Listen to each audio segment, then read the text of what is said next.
Good morning, Chairman Royce, ranking members, and Mr. Deutsch, and members of this committee. Thank you for hosting this hearing today on the humanitarian crisis inside Syria. I am pleased to be able to appear before the committee with my colleague, Ambassador Robert Ford, and USAID Assistant Administrator Nancy Lindborg.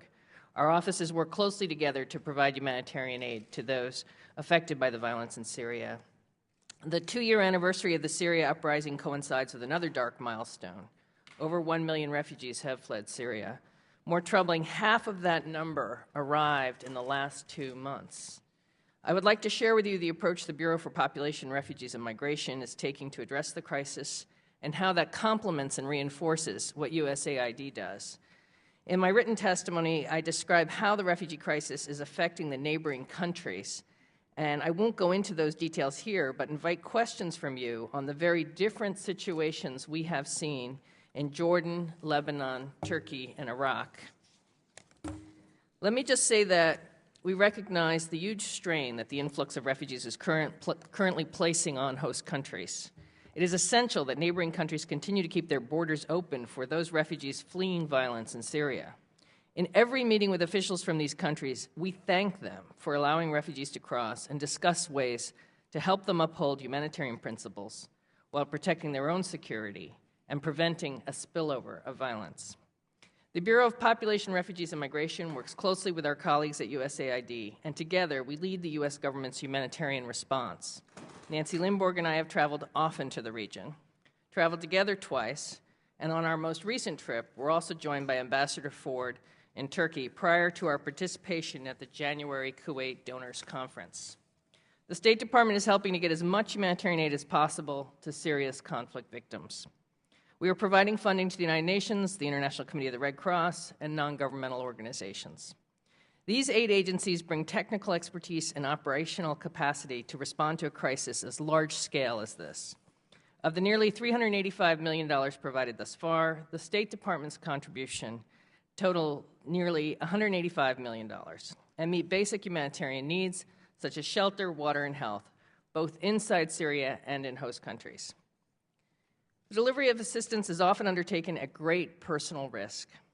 In recent months, UN convoys have delivered aid to opposition-held areas in Syria where thousands are in acute need of humanitarian help. Such movements are highly dangerous. Of course, people in need are not concentrated in one area and can be found all around the shifting battle lines. Humanitarian organizations provide aid in a neutral and impartial manner. The United Nations is seeking to get access to all communities in need on a regular basis. It is unacceptable and a violation of humanitarian principles for the Syrian regime to deny this access.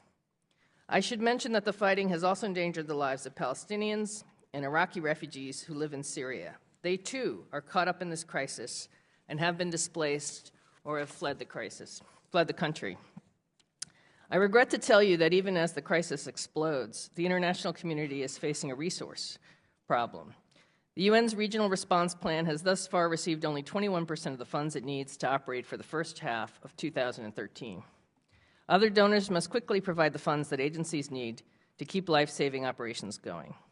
And even if the Assad regime falls soon, humanitarian aid will likely continue. This is because of the widespread destruction of Syria's infrastructure and predicted flows of refugees that would continue to cross borders, likely in both directions. Needs could extend into the long term. I've got my work cut out for me in terms of convincing other countries to give more and setting the record straight about the heroic efforts of aid workers inside Syria, and pressing international aid agencies to do as much as they can, wherever they can. I am encouraging UN leaders to take on more risks and push the envelope to get aid into those hard-to-access parts of Syria where the needs are great. And we are formally requesting that they plan for every conceivable contingency, since this crisis has already defied predictions about its likely scale and scope.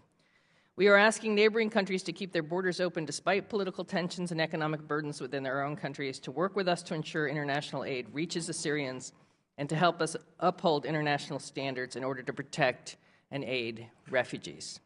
In conclusion, Mr. Chairman, my Bureau's primary concerns are providing protection and assistance to those who have fled the violence. The State Department's overall goal, of course, is a return of peace and stability to Syria, and to one day see the refugees return home. And I'll be happy to answer your questions at the appropriate time.